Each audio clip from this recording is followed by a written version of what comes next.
Angel Reese, preseason basketball, we're back, baby. 3 ball, you want some? Come get some. Bang! I heard she got traded for a used jockstrap and a dirty diaper. New team, same layup package. Bang! How about them eyeballs? You know what they say, free throws ain't free. How about it? Bang! They say second time's a charm. Bang! No, it's not. How about the third time? Bang! Angel Reese came back to Chicago for one reason, to prove they made a mistake. Instead, it turned into something much worse, because this wasn't just a bad game. This was a statement game that completely backfired. Oh no, folks. It seems as if Chicago didn't really want to spend $12 to watch this preseason game in person. They didn't want to see the epic return of their number 1 star that got traded away coming back. I mean, these tickets were going for $7-8, $6.50 in some places. Angel Reese versus the Chicago Sky. Her old team, her old fans, her old locker room. This was supposed to be the moment she took over. The moment she proved Atlanta was the better situation. The moment she showed Chicago they chose the wrong player. But that's not what happened. She shot 29%. Let me say that again. 29%.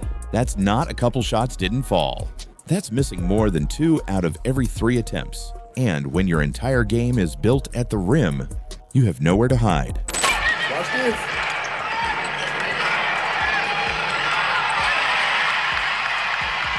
Uh-oh, now look, it's our time. Listen, when Caitlin had her preseason game, y'all wanted to come put stuff in our face and clown us. Well, guess what? Now it's time for y'all to get the same treatment. So tell me why in Angel's first preseason game, and it went exactly how I told y'all it would, she shot 28% in the paint.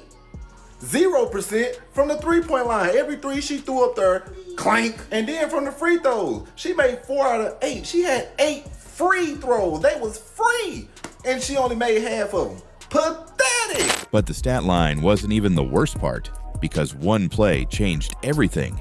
Angel Reese drives, goes up for the layup, and Camila Cardoso sends it into another dimension. Clean, violent, perfect timing, and within minutes.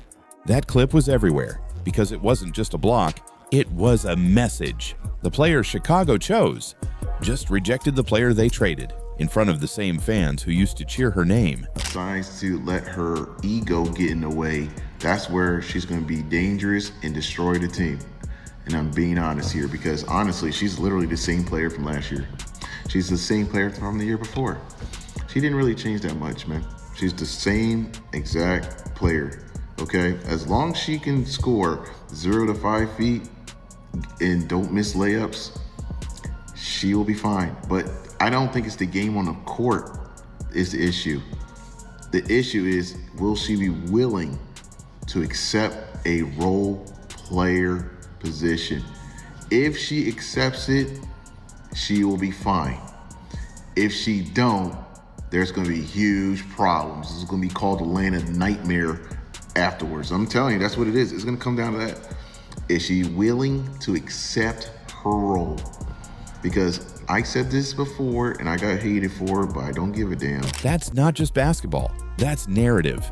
And once that moment hit social media, the entire story flipped, because now it wasn't about Reese proving Chicago wrong. It was about Chicago proving they were right. And it gets worse, because Chicago wasn't even at full strength.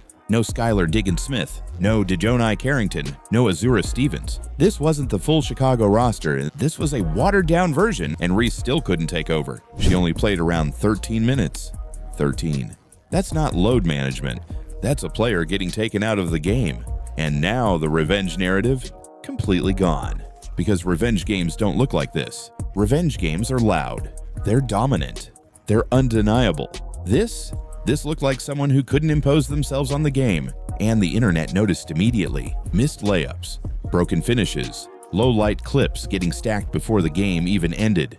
And when your game is built on physicality, and the finishing breaks down, there is no backup plan, no jumper to fall back on, no playmaking to lean on, no spacing to create easier looks, just more missed attempts, and more clips going viral.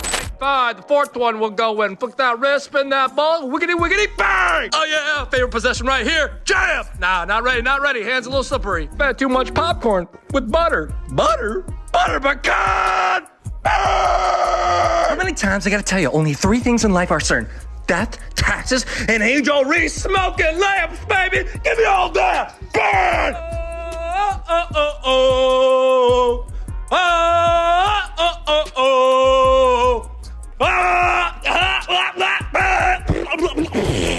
But here's the part nobody wants to say out loud. This didn't start in this game.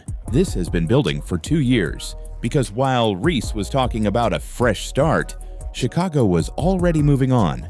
The second she was gone, everything changed. Skylar Diggins-Smith signed, Dejonai Carrington signed, Azura Stevens signed, Rickia Jackson joined the roster. That's not random.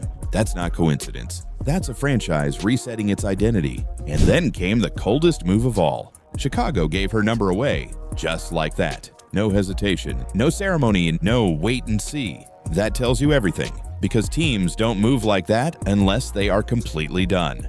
And now fast forward to this game, the return, the revenge, the statement opportunity, and instead, she gets blocked, shoots 29%, plays 13 minutes, and walks into a completely different narrative. And if that wasn't enough, she skipped pre-game media. Empty chair before the game even started. Not good. Not good. The Barbie, Angel Reese, the lean, mean rebound machine, the queen of me-bounds, is letting it be known she will not be playing nice with any Atlanta media. The Atlanta Dream media is already being shunned away by Angel Reese, as she lets it be known, I'm not dealing with none of y'all. I don't want to deal with none of this. I think this is a bad look already. This is a bad look. The Atlanta media has not done anything to Angel Reese at this point in time. You got a big star, in her own right. You have a star coming to town, and for the media to basically her to say they're not going to have any access to her. Think about that. First game back, all eyes on you, and you're not there. That doesn't look like confidence. That looks like someone who already knows this might go wrong. And when it did go wrong, there was no way to control the story, because once the game starts, the tape tells the truth.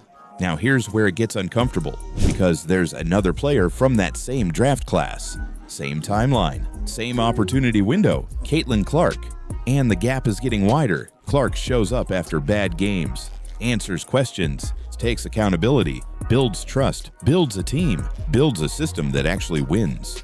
And the results speak for themselves. Playoff appearance, stronger roster, free agents wanting to join, real momentum. While Reese, new team, same questions, same weaknesses, same narrative. And that's why this game mattered so much, because this was her chance to flip it, her chance to prove everything was different now. Instead, it confirmed everything people were already saying, that when the spotlight hits, the results don't match the noise. And that's why that one block went viral, because it wasn't just a play, it was the entire story in one moment. Chicago chose Cardoso, Chicago moved on from Reese, and in 1 second, that decision got validated on live TV. So now the real question is simple. Was this just a bad game, or is this exactly who Angel Reese is right now as a player? And more importantly, how much longer does Atlanta keep betting on this version?